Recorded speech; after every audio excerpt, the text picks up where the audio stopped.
Hello everyone, welcome to Tejas career academy. Guys, आज है 18 of July और आज हम जानने वाले हैं कि current affair point of view से कौन कौन से इंपॉर्टेंट क्वेश्चंस बन सकते हैं आपके आगामी परीक्षा जो कि छत्तीसगढ़ के संदर्भ में महत्वपूर्ण है।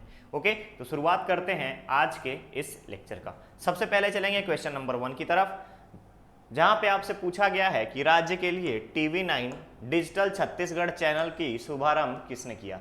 ध्यान दीजिएगा, TV9 डिजिटल छत्तीसगढ़ चैनल का शुभारंभ किसने किया। तो गाइस यहां पर याद रखेंगे डिजिटल छत्तीसगढ़ चैनल, यहां पे छत्तीसगढ़ राज्य संबंधित सारी सूचनाओं के बारे में अगर हम बात करें, संबंधित सूचनाओं का प्रसारण किया जाएगा। साथ ही साथ छत्तीसगढ़ में जितने भी गवर्नमेंट स्कीम्स चलाए जा रहे हैं उन सब चीज़ों के बारे में आपसे बताया जाएगा। इसके शुभारंभ के दौरान मुख्यमंत्री भूपेश बघेल ने कहा कि हमारा जो गोधन न्याय योजना है, इसी के तर्ज पर उत्तर प्रदेश सरकार और राजस्थान सरकार भी गोबर खरीदने की तैयारी कर रही है, जो कि गोधन न्याय योजना का हिस्सा है। सेम टू सेम अगर हम बात करें तो झारखंड गवर्नमेंट ने भी छत्तीसगढ़ के इस सराहनीय कदम को अपना लिया है और झारखंड में भी गौठानों की स्थापना की जा रही है। क्लियर रहेगा। तो यहां पर आपसे पूछा गया था कि TV9 डिजिटल छत्तीसगढ़ चैनल का शुभारंभ किसने किया, तो आपका करेक्ट ऑप्शन होगा भूपेश बघेल जी के बारे में एक चीज और याद रखेंगे कि हाल ही में विधानसभा चुनाव के लिए हाई कमान की अगर हम बात करें तो कांग्रेस के शीर्ष नेताओं के द्वारा मुख्यमंत्री भूपेश बघेल जी को हिमाचल प्रदेश के विधानसभा चुनाव हेतु मुख्य पर्यवेक्षक के रूप में, चीफ ऑब्जर्वर के रूप में नियुक्त किया गया है। किस चीज के लिए? चीफ ऑब्जर्वर के रूप में नियुक्त किया गया है भूपेश बघेल जी को। चलिए आगे बढ़ते हैं दूसरे क्वेश्चन की तरफ। छत्तीसगढ़ के किस जिले में चेस इन स्कूल, ध्यान देंगे, किस जिले में chess in school pilot project शुरुआत किया गया। तो अब चेस इन स्कूल की अगर हम बात करें तो बात यहां पे आती है चेस यानी कि शतरंज। तो आपको पता होगा कि अभी यहां 20 जुलाई से अगर हम बात करें तो 20 जुलाई से लेकर के 10 अगस्त तक, याद रखिएगा 20 जुलाई से लेकर के 10 अगस्त तक का ओलंपियाड की बात कही गई है। शतरंज जिसका जन्मदाता भारत है और भारत को इतिहास में पहली बार आयोजन का मौका मिला है, जो कि भारत से शुरू हुई खेल और भारत को आयोजन का पहली बार मौका मिला है। इंटरनेशनल चेस ओलंपिक की अगर हम बात करें, ओलंपियाड के बारे में बात करें तो इंटरनेशनल चेस ओलंपियाड भारत में महाबलीपुरम में ऑर्गेनाइज किया जा रहा है, जो कि तमिलनाडु में स्थित है। जैसे यहाँ पे तमिलनाडु की बात आती है तो आपको यहाँ पे डिफरेंट डायनेस्टीज आपके माइंड में रिमाइंड होना चाहिए कि किस तरीके से कौन कौन सा डायनेस्टी था, यानी दक्षिण भारत के जितने भी राजवंश थे वो आपको एक बार मेमोराइज होना जरूरी है। क्लियर रहेगा। तो यहाँ पे पूछा गया है किस जिले में chess in school pilot project की शुरुआत की गई, तो ध्यान रखिएगा बालोद जिले में चेस इन स्कूल, ताकि बच्चों का बौद्धिक स्तर का विकास हो सके, बच्चों के बौद्धिक विकास में एक सहायता मिले शतरंज के खेल से। शतरंज की प्रशिक्षण दी जाएगी, चेस खेलने के लिए बच्चों को प्रोत्साहित किया जाएगा। अगर आप दंतेवाड़ा के आस्था स्कूल की बात करें तो दंतेवाड़ा में भी आस्था स्कूल में चेस का प्रशिक्षण शुरू करने के लिए कहा गया है, जिससे कि बच्चों के बौद्धिक विकास के लिए इसमें कुछ योगदान दिया जा सके। क्लियर रहेगा। तो ध्यान रखेंगे, यहाँ पे पूछा गया था किस जिले में chess in school pilot project शुरू किया गया है, तो करेक्ट ऑप्शन यहाँ पर आपका होगा बालोद। क्लियर रहेगा। चलिए आगे बढ़ते हैं दूसरे क्वेश्चन पे। हाल ही में राज्य के पंचायत, ध्यान देंगे, हाल ही में राज्य के पंचायत एवं ग्रामीण विकास विभाग से किसने इस्तीफा दिया, यानी कि राज्य के कैबिनेट मिनिस्टर थे और उनको अतिरिक्त प्रभार दिया गया था पंचायत एवं ग्रामीण विकास विभाग का। तो अभी पंचायत एवं ग्रामीण विकास विभाग से इन्होंने अभी इस्तीफा दे दिया है और इनके पास वाणिज्य एवं कर के साथ साथ स्वास्थ्य की जो मंत्रालय है, स्वास्थ्य का जो विभाग है इन हैंड है, यानी कि अभी ये स्वास्थ्य विभाग और साथ ही साथ वाणिज्य कर मंत्रालय के प्रभार में हैं। क्लियर रहेगा। तो अब आपको यहाँ पे बताना है कि इस्तीफा किसने दिया। तो गाइस ध्यान दीजिएगा, छत्तीसगढ़ राज्य कैबिनेट के मंत्री TS सिंहदेव ने हाल ही में पंचायत एवं ग्रामीण विकास विभाग से इस्तीफा दे दिया है। क्लियर रहेगा। तो करेक्ट ऑप्शन होगा आपका यहाँ पर बी। चलिए आगे बढ़ते हैं। अब जैसे यहाँ पे एक चीज और पॉइंट याद रखिएगा कि जब बात आती है TS सिंहदेव की, तो TS सिंहदेव किस विधानसभा से चुन के आते हैं, तो आप याद रखेंगे अंबिकापुर से चुन करके आते हैं। और हाल ही में अंबिकापुर से नई दिल्ली के लिए एक ट्रेन सेवा का परिचालन किया गया है और इस ट्रेन सेवा जो कि साप्ताहिक है 21 जुलाई से डेली होगी, यानी रोजाना ये ट्रेन जाएगी कहाँ? न्यू दिल्ली। क्लियर रहेगा। तो TS सिंहदेव यहाँ पे करेक्ट ऑप्शन होगा। चलिए आगे बढ़ते हैं। भारत की भारत की थोक मूल्य आधारित, ध्यान दीजिएगा, थोक मूल्य आधारित मुद्रास्फीति में सालाना आधार पर मई 2022 की तुलना में कितने प्रतिशत की कमी आई है, कितने प्रतिशत की कमी आई है, यहां पूछा गया है। तो ध्यान रखेंगे मई 2022 में ये परसेंटेज था 15.88%। सेम अगर हम खाद्य मुद्रास्फीति की बात करें, खाद्य मुद्रास्फीति की अगर हम बात करें तो खाद्य मुद्रास्फीति जो है ये था आपका 10.21% और ये इंक्रीज करके चले गया है 12.4% पे, 12.4% पे। तो अभी आपको यहाँ पे कंपैरिजन दिया गया है कि मई के कंपैरिजन में कितने प्रतिशत की कमी आई है। तो ध्यान रखिएगा मई के कंपैरिजन में 15.18% की कमी आई है, यानी कि मई की तुलना में 15.18% पे आ गई है। मई में क्या थी 15, यानी कि कमी कितने आई 0.66%, यानी कमी के साथ साथ आपका अगर आप यहाँ पर देखेंगे यहाँ पे 0.70%, अगर कमी की बात करें तो 0.70% की कमी के साथ यहाँ पर आपकी मुद्रास्फीति जो है, मूल्य आधारित मुद्रास्फीति जो है डाउन हुई है, परसेंटेज डाउन हुई है। क्लियर रहेगा। चलिए आगे बढ़ते हैं दूसरे क्वेश्चन पे। भारत के किस राज्य में मंकी पॉक्स का, ध्यान दीजिएगा, मंकी पॉक्स बीमारी का पहला मामला दर्ज हुआ। मंकी पॉक्स क्या है, सबसे पहले आपके लिए ये ज्यादा जरूरी है। तो ध्यान देंगे सबसे पहली बार 1958 में बंदरों में पाया गया था। किसमें? बंदरों में पाया गया था। इसके बाद से, बंदरों के बाद से जो पहला केसेस अगर देखने को जो मिलता है भारत में, ये केस देखने को मिला 14 जुलाई को, जब केरल का जब एक व्यक्ति लौट कर आता है, कहां से? यूनाइटेड अरब एमिरेट से, यूएई से लौट के आने के बाद। और इसकी पुष्टि कब हुई? तो जब इस व्यक्ति के सैंपल को national institute of virology Pune भेजा गया, तो ये पुष्टि कर दी गई कि ये जो सिम्टम्स हैं ये मंकी पॉक्स के सिम्टम्स हैं। क्लियर रहेगा। अब बात आती है कि जब बंदरों में पाई गई तो ये किस टाइप की बीमारी हुई? तो याद रखेंगे ये जूनोटिक बीमारी हुई। किस टाइप की बीमारी हुई? जूनोटिक। अब जूनोटिक क्या होता है? तो या तो ये मनुष्यों से जानवरों में फैलता है या जानवरों से मनुष्यों में फैलता है। तो ये क्या है? ये एक जूनोटिक डिजीज है। क्लियर रहेगा। चलिए तो करेक्ट ऑप्शन क्या होगा यहाँ पर? Kerala, correct option A. चलिए नेक्स्ट क्वेश्चन है, राज्य के किस जिला पुलिस, ध्यान देंगे, किस जिला पुलिस के संवेदना अभियान को इंडिया पुलिस सम्मान से सम्मानित किया गया? तो ध्यान रखेंगे संवेदना अभियान जो है रायगढ़ के पूर्व पुलिस अधीक्षक संतोष सिंह के द्वारा शुरू किया गया था। और हाल में अगर हम बात करें तो एट प्रेजेंट संतोष सिंह कोरबा जिले के पुलिस अधीक्षक हैं। क्या है? कोरबा जिले में अभी इनकी पदस्थापना कर दी गई है और यहीं से वर्चुअल तरीके से इनको इस अवार्ड से सम्मानित किया। और ये है क्या? ये संवेदना अभियान था क्या? तो जो भी मानव लोगों की अगर हम बात करें, यानी कि स्थानीय लोगों की मदद से बाढ़ पीड़ितों के रहने, उनके जीवन उपयोगी सामानों को पहुंचाने, साथ ही साथ उनको हेल्प करने, सहायता मदद प्रदान करने हेतु ये संवेदना अभियान रायगढ़ पुलिस द्वारा चलाया गया था। और रायगढ़ पुलिस को यहाँ पे इंडिया पुलिस सम्मान 2022 से सम्मानित किया गया है। क्लियर रहेगा। तो करेक्ट ऑप्शन यहाँ पर होगा आपका बी। आगे बढ़ते हैं। पक्षी विहार ग्राम गिधवा में, ध्यान दीजिएगा, पक्षी विहार ग्राम गिधवा में वन महोत्सव कब मनाया जाएगा? ये आपसे पूछा गया है। ठीक है, ध्यान दीजिएगा यहाँ पर पक्षी विहार ग्राम गिधवा में वन महोत्सव कब मनाया जाएगा? तो वन महोत्सव का मेन कारण क्या होता है? तो पर्यावरण संरक्षण। याद रखेंगे, पर्यावरण संरक्षण हेतु वन महोत्सव मनाया जाता है। पर्यावरण संरक्षण, पर्यावरण की देखभाल, पर्यावरण को नुकसान से बचाने हेतु यहाँ पर वन महोत्सव मनाया जाता है। गिधवा, बात आती है गिधवा, तो गिधवा कहाँ पे है? तो ये है आपका बेमेतरा जिले के नवागढ़ विकासखंड में। बेमेतरा जिले के नवागढ़ विकासखंड में। क्लियर रहेगा। विकासखंड में गिधवा गांव है। ठीक है, यहाँ पक्षी विहार है, बहुत सारे अलग अलग प्रजाति के पक्षी पाए जाते हैं यहाँ पर। और यहाँ जो है वन महोत्सव 27 अगस्त को मनाया जाने की घोषणा की गई। करेक्ट ऑप्शन जो होगा आपका डी होगा। चलिए, छत्तीसगढ़ के किस महिला को कोरोना वॉरियर सम्मान से सम्मानित किया गया? ध्यान देंगे, छत्तीसगढ़ के किस महिला को कोरोना वॉरियर सम्मान से सम्मानित किया गया? अब कोरोना वॉरियर सम्मान क्यों दिया जाएगा? क्योंकि कोरोना काल में कोई भी व्यक्ति अगर सराहनीय योगदान देता है, सराहनीय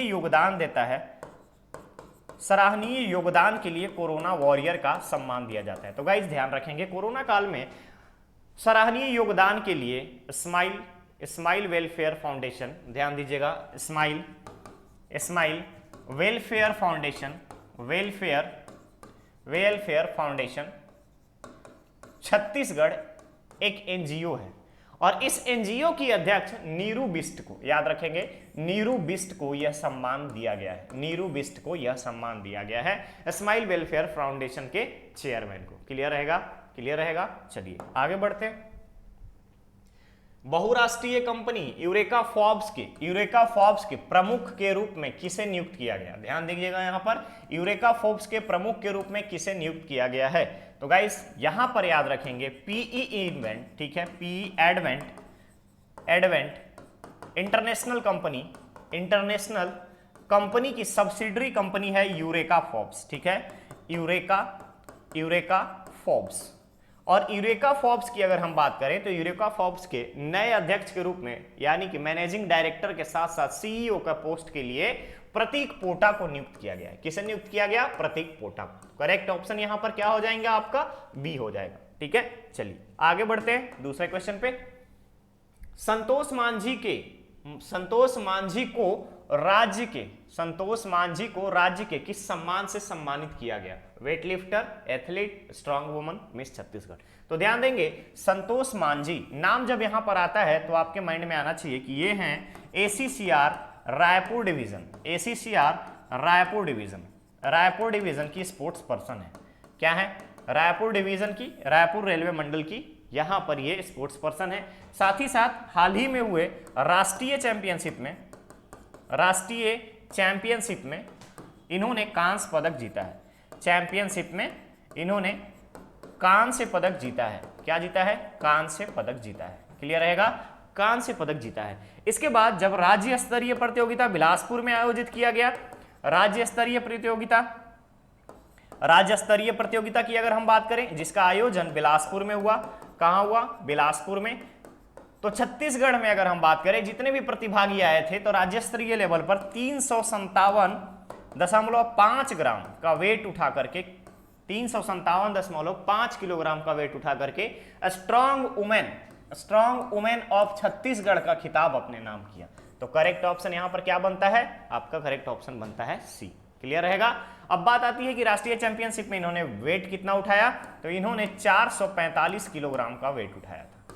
445 किलोग्राम का वेट उठाया था। क्लियर। चलिए आगे बढ़ते हैं। मॉनसून फूड फेस्टिवल के आयोजन हेतु राज्य के कितने रिजॉर्ट का चयन किया गया है? मॉनसून फूड फेस्टिवल, ध्यान रखिएगा, मॉनसून फूड फेस्टिवल। तो यहां पे क्या है इसका? तो जश्न जायका के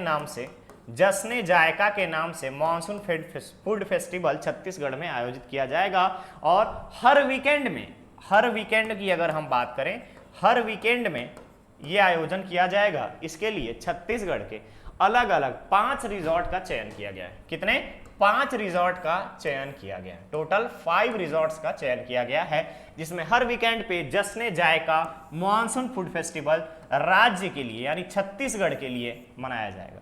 क्लियर रहेगा, क्लियर रहेगा। करेक्ट ऑप्शन यहां पर बी होंगे। आगे चलते हैं। मिशन शक्ति केंद्र सरकार के किस मंत्रालय से संबंधित है या किस मंत्रालय की योजना है? ध्यान देंगे, मिशन शक्ति महिलाओं के लिए और बच्चों के लिए एक योजना है। इसके तहत समर्थ उपयोजना की अगर हम बात करें तो समर्थ और संबल 2 उप योजनाएं चलाई जाती है। इसके तहत महिला एवं बाल की अगर हम बात करें, बच्चों के बारे में बात करें तो बच्चों को आत्मनिर्भर बनाते हेतु साथ ही साथ इनको किस तरीके से समाज में अपने आप को स्ट्रांगली रिप्रेजेंट करना है, इस हेतु इस योजना को चलाया गया है मिशन शक्ति के नाम से। ठीक है। महिलाओं को अत्याचार से मुक्ति, साथ ही साथ महिलाओं के खिलाफ हो रहे डिफरेंट टाइप के चीजें जो घटनाएं सामने आती है उसको देखते हुए महिला एवं बाल विकास मंत्रालय भारत सरकार ने ये योजना चलाया है। तो करेक्ट ऑप्शन क्या होगा यहाँ पर, महिला एवं बाल विकास मंत्रालय, women and child development ministry. चलिए, हाल ही में अभिनेत्री दिया मिर्जा, ध्यान देंगे यहाँ पर, अभिनेत्री दिया मिर्जा को किस पुरस्कार से सम्मानित किया गया। अब जैसे ही नाम आया दिया मिर्जा तो याद रखिएगा यहाँ पर, याद रखिएगा यहाँ पर UNEP, ध्यान देखेंगे EP, United Nation Environment Programme के लिए सद्भावना राजदूत के रूप में दिया मिर्जा का सिलेक्शन किया गया था। सद्भावना राजदूत, राष्ट्रीय सद्भावना राजदूत, भारत की तरफ से राष्ट्रीय सद्भावना राजदूत के रूप में UNEP में किसे भेजा गया है, किसे भेजा गया है, दिया मिर्जा को। अब दिया मिर्जा के साथ साथ अफरोज शाह, एक नाम याद रखिएगा, अफरोज शाह को पर्यावरण के क्षेत्र में सराहनीय एवं अतुलनीय कार्य हेतु महाराष्ट्र सरकार के द्वारा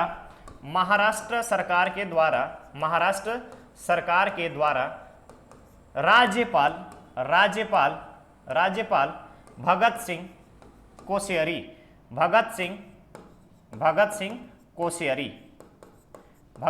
कोश्यारी इनके द्वारा यह सम्मान दिया गया है, मदर टेरेसा मेमोरियल सम्मान। ठीक है, मदर टेरेसा मेमोरियल सम्मान से सम्मानित किया गया है। क्लियर रहेगा, क्लियर रहेगा। करेक्ट ऑप्शन क्या होंगे यहाँ पर, ए। दिया मिर्जा क्या है, तो भारत की तरफ से राष्ट्रीय सद्भावना राजदूत हैं, कहां पे, यूनाइटेड नेशन एनवायरनमेंट प्रोग्राम की। क्लियर रहेगा, क्लियर रहेगा। चलिए, किस संस्थान के द्वारा आर्यभट्ट 1 एनालॉग चिपसेट का प्रोटोटाइप विकसित किया गया। ध्यान दीजिएगा, आर्यभट्ट 1 एनालॉग चिपसेट प्रोटोटाइप विकसित किया गया। अब बात आती है आर्यभट्ट, तो भारत का पहला उपग्रह, याद रखिएगा, भारत का पहला उपग्रह आर्यभट्ट। क्लियर। इसके बाद भास्कर, रोहिणी, उसके बाद बहुत सारे उपग्रह आते चले गए। क्लियर। तो यहां पर आपको याद रखना है आर्यभट्ट 1 से आर्यभट्ट पहला उपग्रह है। अब बात आती है एनालॉग चिपसेट किसने प्रोटोटाइप डेवलप किया, तो ये एनालॉग चिपसेट IISc बेंगलुरु के द्वारा डेवलप किया गया। IISc बेंगलुरु के द्वारा डेवलप किया गया। हाल ही में national institute of ranking framework का 7th एडिशन जारी किया गया था, जिसके तहत IIT मद्रास को ऑल ओवर कैटेगरी में टॉप इंस्टीट्यूशन की लिस्ट में रखा गया था नंबर 1 पे। ठीक है, IISc बेंगलुरु ठीक 2nd नंबर पे था। नेक्स्ट आपका आता है IIT दिल्ली। क्लियर रहेंगे। चलो, तो यहां पे करेक्ट ऑप्शन जो है आपका हो जाएगा बी। आगे बढ़ते हैं। हाल ही में किन दो राष्ट्रों के बीच सी गार्जियन 2, ध्यान दीजिएगा, सी गार्जियन 2 सैन्य अभ्यास शुरू किया गया। गाइस यहां पर सी गार्जियन जो है, ध्यान देंगे, सी गार्जियन चाइना और पाकिस्तान ने शुरू किया, चाइना और पाकिस्तान ने शुरू किया है। ठीक है, अब जब चाइना और पाकिस्तान का नाम आता है तो आपके माइंड में आना चाहिए सीपैक का नाम। क्या याद आना चाहिए, सीपैक, चाइना पाक इकोनॉमिक कॉरिडोर। अगर आप लोग मध्यकालीन भारत के इनिशियल स्टेज की अगर हम बात करें, एंशिएंट हिस्ट्री में अगर आप जाते हैं तो एंशिएंट जब एंड हो रहा था, पोस्ट गुप्त पीरियड में कनिष्क ने सिल्क रूट पर अधिकार कर लिया था, और यही है सिल्क रूट सीपैक। ध्यान देंगे, सीपैक जो है सिल्क रूट ही है, जिसके तहत चाइना का महत्वाकांक्षी योजनाओं में से एक है। एम्बिशियस अगर हम बात करें, एम्बिशियस प्रोजेक्ट है चाइना का सीपैक। ठीक है, और इसी के तहत one belt one road, OBOR, ठीक है, वन बेल्ट वन OR की अगर हम बात करें, वन रोड में चाइना का यह बहुत ही महत्वाकांक्षी योजनाओं में से एक है। चाइना हमेशा से मध्य एशिया में व्यापार हेतु एक अलग ऐसा रूट तलाशने की कोशिश कर रहा है, जिसके तहत वो इजिली मध्य एशिया पर कब्जा कर सके मार्केट में, यानी कि बाजार में। क्लियर रहेगा। तो ध्यान देंगे, चाइना और पाकिस्तान ने हाल ही में सी गार्जियन 2 नौसेना अभ्यास शुरुआत किया है। क्लियर रहेगा, क्लियर रहेगा। चलिए आगे बढ़ते हैं। ये था आज का आपका एपिसोड, आज का आपका लेक्चर। कल के लेक्चर में मैंने आपसे पूछा था कि अभी हाल ही में हाइपरसोनिक मिसाइल किसने लॉन्च किया है, किसने टेस्ट किया है, परीक्षण किया है। तो गाइस कल के क्वेश्चन का आंसर होगा आपका USA, United state of America. आज का प्रश्न है निम्नलिखित में से कौन सा कथन प्रसार भारती के संदर्भ में सत्य है।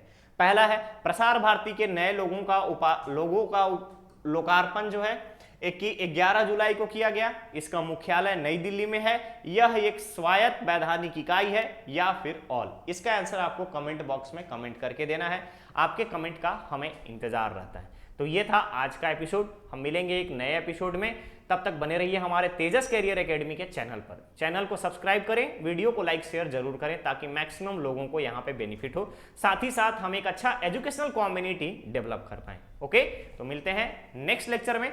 Thank you so much.